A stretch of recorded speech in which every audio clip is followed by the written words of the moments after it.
لله رب العالمين والعاقبة للمتقين والصلاة والسلام على سيد الأنبياء والمرسلين وعلى آله وأصحابه وأزواجه وذرياته أجمعين.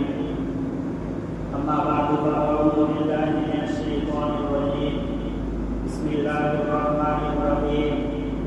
ألف لام ميم. ذلك الكتاب لا ريب فيه هدى للمتقين. وقال النبي صلى الله عليه وسلم: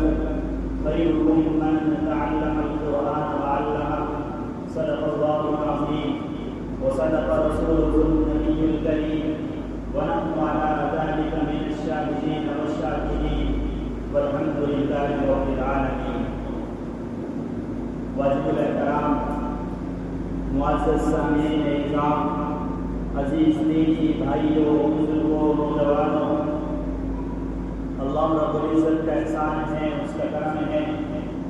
اس کا فضل ہے کہ اس نے ہم سبوں کو اپنے پاک گھر میں جمعے کی نماز کی ادائیگی کے لیے جمع کیا اور نورات ایمان کی محبت میں چلے آئے، جمعے کی محبت میں چلے آئے، اپنے کام کاج کو پیچھے کر کے جمعے کی نماز کے پیچھے چلے آئے. میں بھی آپ حضرات کے سامنے کچھ مختصر سی بات کرنے لگا ہوں. دعا کرے کہ اللہ مجھے صحیح بات کرنے کی اور ہم سب کو اس پر عمل کرنے کی توفیق نصیب فرمائے. معزز سامعین اکرام، آج نورات سوچ رہے ہیں، نورات غور کر رہے ہیں اور نورات سمجھ رہے ہیں کہ میرا اور آپ کا کوئی ہمسر نہیں ہے، میرا اور آپ کا کوئی قائد نہیں ہے، میری اور آپ کی کوئی رہنمائی کرنے والا نہیں ہے. میں اور آپ جس کے پیچھے چلے وہ میرے اور آپ کے سروں پر نہیں ہے. میرا اور آپ کا کوئی مشیر نہیں ہے، کوئی معین نہیں ہے، کوئی ناصر نہیں ہے، کوئی مدد کرنے والا نہیں ہے. اے امت مسلمہ، اے مسلمانوں، میں اور آپ یہ اپنے دماغ کے اندر غلط سوچ رہے ہیں اور آج امت مسلمہ اس چیز کی طرف سوچ رہی ہے کہ ہم پریشانیوں کی طرف ہے، ہم مصیبتوں کی طرف ہے، ہم تکالیف کی طرف ہے، ہم ذلت کی طرف ہے، ہم پریشانیوں کی طرف ہے. لیکن میری اور آپ کی کوئی مدد کرنے والا نہیں ہے، میری اور آپ کی کوئی نصرت کرنے والا نہیں ہے. میں اور آپ جس کے پیچھے چلے وہ میرے اور آپ کے پاس نہیں ہے، یہ میری اور آپ کی خامہ خیالی ہے. سنو اللہ کے نیک بندو، جس قوم کو اور جس امت کے پاس قرآن جیسی مقدس کتاب ہو، قرآن جیسا مقدس کلام ہو، اس کو کسی اور چیز کی ضرورت نہیں ہے، اس کو کسی اور چیز کی ضرورت نہیں ہے. اللہ رب العزت نے یہ قرآن مجھے اور آپ کو دیا ہے. اللہ رب العزت نے حضرت جبرائیل علیہ السلام کے ذریعے اللہ کے نبی صلی اللہ علیہ وسلم کے قلب اطہر پر اتارا ہے. 23 سال سے طویل مدت میں اللہ رب العزت نے یہ قرآن مجھے اور آپ کو پہنچا دیا ہے اور اللہ کے نبی صلی اللہ علیہ وسلم نے اس قرآن کو صحابہ تک پہنچا دیا ہے، اس قرآن کی تعلیم کو صحابہ تک پہنچا دیا ہے. صحابہ نہیں گھبرائے ہیں، صحابہ کسی سے ڈرے نہیں ہیں، بلکہ اس قرآن کی تعلیم کو آگے لے کر کے چلے ہیں. وہ کسی بادشاہ سے نہیں گھبرائے، وہ کسی حکمراں سے نہیں گھبرائے، وہ کسی حاکم سے نہیں گھبرائے، وہ کسی ظالم بادشاہ سے نہیں گھبرائے، کیونکہ اللہ رب العزت نے اور نبی نے ان کو قرآن دے دیا تھا. وہ قرآن کے مطابق اپنی زندگی گزار رہے تھے، اس لیے وہ کسی سے نہیں گھبرائے. بلکہ جب پریشانی ان پر آتی، جب مصیبت کوئی ان پر آتی تو وہ قرآن کی طرف آتے، قرآن کو کھولتے، اللہ ان کی منزلوں کو آسان کر دیتا. میرے بھائیو، بزرگوں، دوستو، آج میں اور آپ سوچ رہے ہیں کہ میرے اور آپ کا کوئی ناصر نہیں ہے، میری اور آپ کی مدد کرنے والا کوئی نہیں ہے، میرا اور آپ کا کوئی مشیر نہیں ہے. اے مسلمانوں، اللہ رب العزت نے مجھے اور آپ کو قرآن دیا ہے. اللہ رب العزت نے قرآن جیسی کتاب مجھے اور آپ کو دی ہے. یہ کلام اللہ رب العزت نے اپنے اندر سے نکالا ہے. تو فرماتے تھے میرے اور آپ کے آقا محمد عربی صلی اللہ علیہ وسلم کہ جس کے پاس قرآن جیسی دولت ہو، قرآن اس کے سینے میں پہنچ جائے، اس کے اولادوں کے سینوں میں قرآن پہنچ جائے، وہ اپنے آپ کو غریب نہ سمجھے، وہ اپنے آپ کو کمزور نہ سمجھے، بلکہ اس دنیا کا سب سے بڑا مالدار ہے. فرماتے تھے آقا مدنی مدنی لیس منا من لم یتغن بالقرآن، کہ جس کے پاس قرآن کی دولت موجود ہو، جس کے پاس قرآن جیسی مقدس کتاب موجود ہو، جس کے سینے میں قرآن جیسی مقدس کتاب محفوظ ہو، وہ اپنے آپ کو غریب نہ سمجھے، وہ اپنے آپ کو کمزور نہ سمجھے، وہ اپنے آپ کو لاچار نہ سمجھے۔ فرماتے تھے اس دنیا میں سب سے بڑا مالدار وہ ہے جس کے پاس قرآن جیسی مقدس کتاب موجود ہے، جس کے سینوں میں قرآن جیسی مقدس کتاب محفوظ ہے۔ وہ سینے بڑے محفوظ ہیں، وہ سینے بڑے مقدس ہیں جن کے گھروں میں حافظ قرآن موجود ہیں، جن کے گھروں میں عالم دین موجود ہیں۔ اب ان کی قدر میرے اور آپ کے لیے ضروری ہے، اب ان کی قدر، ان کی عزت، ان کا احترام، ان سے محبت کرنا میرے اور آپ کے لیے ضروری ہے۔ اور ایک واقعہ بتلاتا چلوں کہ اللہ رب العزت محبت کرنے پر کیا عطا فرماتا ہے۔ جو قوم اور جو مسلمان اللہ کے قرآن سے، قرآن والوں سے محبت کرتے ہیں، اللہ اس کو کیا اجر عطا فرماتے ہیں۔ فرماتے ہیں علماء کرام، مولانا بدر عالم میرٹھی ہیں، فرماتے ہیں وہ میرٹھ کے رہنے والے ہیں، بڑے مصنف ہیں، اللہ کو ماننے والے ہیں، نمازوں کے پابند ہیں، نماز کا خیال کرنے والے ہیں، تہجد کی پابندی کرنے والے ہیں، کتابوں کے مصنف ہیں، بڑے اللہ کو راضی کرنے والے ہیں۔ لیکن ایک مرتبہ کی بات ہے، وہ سعودی عربیہ کے سفر پر موجود ہے، وہ مکہ مکرمہ میں موجود ہے، ان کا وہاں انتقال ہو جاتا ہے، وہاں رہ کر کے وہ اس دنیا سے رخصت ہو جاتے ہیں۔ لیکن دیکھتے کیا ہیں، ان کو وہاں دفنا دیا جاتا ہے، ان کو وہاں قبر میں پہنچا دیا جاتا ہے۔ لیکن سعودی عربیہ کا پہلے کا قانون یہ ہے کہ 3 سال کے اندر اس قبر کو کھولا جائے، اس کے اندر کوئی کیمیکل ڈال دیا جائے، کوئی دوائی ڈال دی جائے، اگر مردہ زندہ ہے، اگر مردہ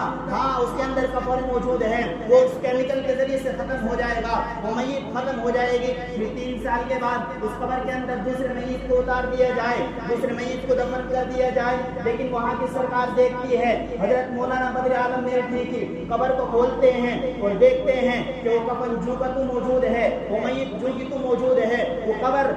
تازہ کی تازہ موجود ہے۔ دیکھتے ہیں وہاں کا سردار حکم کرتا ہے، اے باشندو اس کو ایسے ہی رہنے دیا جائے، اس کو ایسے ہی چھوڑ دیا جائے۔ پھر 3 سال کے بعد آتے ہیں اور آ کر کے دیکھتے ہیں کہ وہ قبر ایسی کی ایسی موجود ہے، وہ میت ایسی کی ایسی موجود ہے، کفن بالکل تازہ ہے، قبر بالکل تازہ ہے، مٹی ان کو ہاتھ لگانے کے لیے تیار نہیں ہے، کفن پھٹنے کے لیے تیار نہیں ہے۔ 6 سال مسلسل ہو گئے، بادشاہ نے حکم دیا اس کو پھر ایسے ہی چھوڑ دیا جائے، اس کو ایسے ہی رہنے دیا جائے۔ پھر 3 سال کے بعد اپنے قانون کے مطابق، اپنے قاعدے کے مطابق وہ آتے ہیں اور مولانا بدر عالم میرٹھی کی قبر کو کھولتے ہیں۔ پھر دیکھتے ہیں کہ میت ایسی کی ایسی تازہ ہے، میت ایسی کی ایسی تر و تازہ ہے، مٹی بھی ان کی ختم ہونے کے لیے تیار نہیں، یہاں تک کہ کفن بھی ان کا بالکل تر و تازہ ہے۔ وہاں کے بادشاہ نے حکم دیا، اے عوام الناس ذرا مجھے بتلاؤ یہ ہے کون، کس کی قبر ہے۔ چنانچہ وہاں کے باشندے بتلاتے ہیں، اے بادشاہ یہ بدر عالم میرٹھی ہے، میرٹھ کی زمین سے اٹھ کر کے آنے والا ہے۔ چنانچہ بادشاہ اپنے لوگوں کو حکم کرتا ہے کہ جاؤ دیکھ کر کے آؤ، ان کے گھر خبر کر کے آؤ، اس کا کون سا عمل ایسا ہے کہ اس کی قبر اب تک زندہ ہے، اس کا کفن اب تک ایسے کی ایسی تر و تازہ ہے، قبر ایسی کی ایسی تر و تازہ ہے، ذرا ان کے گھر والوں سے معلوم کر کے آؤ۔ چنانچہ وہاں کے باشندے مولانا بدر عالم میرٹھی کی قبر پر ان کے گھر پر پہنچتے ہیں اور ان کے گھر والوں سے معلوم کرتے ہیں، اے گھر والوں ذرا ہمیں ایک بات بتلاؤ، تمہارے والد محترم اس دنیا سے جا چکے ہیں، اس دنیا سے رخصت ہو چکے ہیں، لیکن ہم دیکھتے کیا ہے، ان کا کفن تو تر و تازہ ہے، ان کی قبر تو تر و تازہ ہے، مٹی ان کا ہاتھ لگانے کے لیے تیار نہیں۔ ان کے گھر والے بتلاتے ہیں، اے بادشاہ، اے سعودی عربیہ سے آنے والوں، وہ بڑے اللہ کو ماننے والے تھے، اللہ کو راضی کرنے والے تھے، نمازوں کی پابندی کرنے والے تھے، یہاں تک کہ جتنے بھی اعمال وہ کرنے والے تھے وہ تو الگ ہے، لیکن ان کے پاس ایک عمل موجود تھا۔ وہ کیا تھا؟ وہ یہ ہے کہ جب بھی کوئی ان کے پاس حافظ آتا، جب بھی ان کے پاس کوئی عالم دین آتا، جب بھی ان کے پاس کوئی قرآن کا حافظ آتا، وہ ان کی طرف کو پیر کر کے بھی نہیں بیٹھتے تھے۔ اتنا ادب اپنے علماء کا کیا کرتے تھے، اتنا ادب اپنے حافظ قرآن کا کیا کرتے تھے کہ اگر کوئی عالم دین، کوئی حافظ قرآن ان کے پاس آ جاتا، ان سے ملنے کے لیے آتا، ان سے ملاقات کرنے کے لیے آتا، تو ان کے گھر والے فرماتے ہیں ہمارے والد محترم ان کی طرف کو پیر کر کے بھی نہیں بیٹھتے تھے۔ اللہ نے اس کو صلہ یہ دیا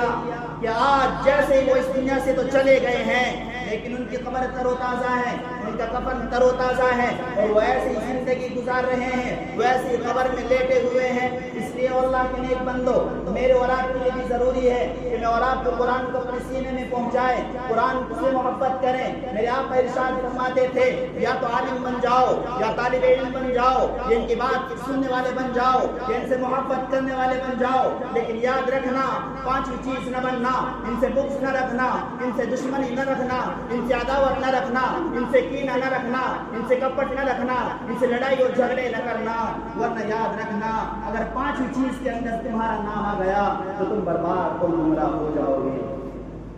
فرماتے تھے میرے اور آپ کے آقا محمد عربی صلی اللہ علیہ وسلم، خیرکم من تعلم القرآن وعلمہ، ان میں سب سے بہترین جماعت وہ ہے، ان میں سب سے بہترین قوم وہ ہے جو قرآن کو پڑھے اور اس کو پڑھائے، جو قرآن کو سیکھے اور اس کو سکھائے۔ اب میرے اور آپ کے لیے ضروری ہے، اور میں اور آپ اپنے گریبان کے اندر جھانک کر کے دیکھے میں اور آپ کتنا قرآن کی طرف آ رہے ہیں، کتنا قرآن کی تلاوت کر رہے ہیں، اپنے گھروں کا حال دیکھے، میری اور آپ کی مائیں اور بہنیں، میری اور آپ کی بچیاں کتنا قرآن کی طرف آ رہی ہیں، کتنا قرآن کو پڑھ رہی ہیں، کتنا قرآن کی تلاوت کر رہی ہیں۔ اگر دیکھا جائے، سروے کیا جائے، 90% میرے اور آپ کے مسلمان جوان بچیاں، جوان بچے قرآن کی تعلیم سے دور ہیں۔ حالات میرے اور آپ کے سامنے ہیں، بغیر قرآن کی تعلیم کے، اور قرآن نہیں بلکہ دنیاوی تعلیم ہو یا اخروی تعلیم ہو، میرا اور آپ کا کوئی ہمسر نہیں ہے، بلکہ مجھے اور آپ کو اس قرآن کی طرف آنا پڑے گا، اس قرآن کی تعلیم کی طرف، اس قرآن کی طرف مجھے اور آپ کو آنا پڑے گا، ورنہ یاد رکھنا میں اور آپ خود دیکھ رہے ہیں کیسے مجھے اور آپ کو پریشان کیا جا رہا ہے، کیسے مجھے اور آپ کو ہاں جیسی سفر کر رہے ہیں ٹوپی اور داڑھی کو دیکھ کر کے پریشان کیا جا رہا ہے، اور یہی نہیں بلکہ مسلمانوں کو دیکھ کر قتل کیا جا رہا ہے۔ مسلمان تو کدھر چلا گیا؟ آج میں اور آپ حاکموں کے چکر میں ہیں، کب میری اور آپ کی مدد آئے؟ میں اور آپ حکمرانوں کے چکر میں ہیں، کب وہ میری اور آپ کی مدد کرے؟ وہ مدد کرنے والے نہیں ہیں۔ مجھے اور آپ کو قرآن کی طرف آنا پڑے گا، اور جو طاقت میں نے اور آپ نے اپنے اللہ کو ناراض کر چکے ہیں اسی اللہ کی طرف مجھے اور آپ کو آنا پڑے گا، ورنہ یاد رکھنا میں اور آپ ذلیل ہوتے ہوئے جا رہے ہیں، پریشانی کی طرف ہوتے ہوئے جا رہے ہیں، ذلت کی طرف ہے، مصیبت کی طرف ہے۔ اور حضرت شیخ الہند رحمۃ اللہ علیہ یہاں تک ارشاد فرمایا کرتے تھے، جب وہ مالٹا کی جیل سے واپس آئے تھے، کہہ رہے تھے اپنے شاگردوں سے کہ میں نے اس امت کی ذلت کی وجہ، میں نے اس امت کو برباد ہونے کی وجہ دو محسوس کی ہے، دو سمجھی ہے، ان میں سے ایک تو یہ ہے کہ میری امت نے قرآن کو ترک کر دیا ہے۔ آج میں اور آپ خود دیکھیں میں اور آپ قرآن سے کتنا دور ہو گئے ہیں، آج میں اور آپ خود دیکھیں میں اور آپ قرآن سے کتنا دور ہو گئے ہیں، قرآن کو بالکل ترک کر چکے ہیں، قرآن کو بالکل چھوڑ چکے ہیں، قرآن کو بالکل پس پشت ڈال دیا ہے، یہاں تک کہ مسلمانوں آج میرے اور آپ کے گھروں کے اندر قرآن تو رکھا ہوا ہے، قرآن تو ظاہر میں موجود ہے، پڑھنے والا کوئی نہیں ہے، یہاں تک کہ دیکھا گیا علماء کارگزاری بتلاتے ہیں قرآن ٹاپوں میں سجا ہوا ہے، قرآن صرف رکھا ہوا ہے، قرآن دہیج میں دیا جاتا ہے، قرآن جہیز میں دیا جا رہا ہے، لیکن کوئی پڑھنے والا نہیں ہے، صرف تاق میں سجا ہوا ہے، تاق میں رکھے ہوئے ہیں، جالے تک لگ جاتے ہیں، مٹی تک لگ جاتی ہے، لیکن میری اور آپ کے گھروں کی بچیاں، مائیں اور بہنیں قرآن کو پڑھنے کے لیے تیار نہیں ہیں۔ جو قرآن اللہ رب العزت نے مجھے اور آپ کو زندگی گزارنے کے لیے دیا ہو، جو قرآن اللہ رب العزت نے مجھے اور آپ کو ہاں اپنی زندگی میں اتارنے کے لیے دیا ہو، وہی قرآن آج میرے اور آپ کے گھروں سے، میرے اور آپ کی اولادوں کے سینوں سے، میری اور آپ کی بچیوں کے سینوں سے ختم ہو چکے ہیں۔ اس لیے آپ سے گزارش ہے جتنا ہو سکے جلد از جلد قرآن کی طرف آیا جائے، قرآن کی تعلیم کی طرف آیا جائے، اور اسی کے ساتھ ساتھ جو میں اور آپ گناہوں کے اندر زندگی گزار رہے ہیں ان گناہوں کو ختم کر کے اللہ کی طرف آیا جائے، اللہ کو راضی کیا جائے، اللہ کو منایا جائے۔ کوئی میرا اور آپ کا ہمسر نہیں ہے، کوئی مدد کرنے والا نہیں ہے، کوئی ناصر نہیں ہے۔ اگر میرے اور آپ کے پاس کوئی طاقت ہے، کوئی قوت ہے، وہ اللہ رب العزت کی طاقت ہے، اب مجھے اور آپ کو اسے اللہ کو راضی کرنا پڑے گا، اپنے اعمال کے ذریعے سے، اپنے افعال کے ذریعے سے اس اللہ کو راضی کر لو، میں اور آپ کامیاب ہو جائیں گے۔ اللہ مجھے بھی اور آپ کو بھی ان مختصر سی باتوں پر عمل کرنے کی توفیق نصیب فرمائے۔ آمین۔ واخر دعوانا الحمد للہ رب العالمین۔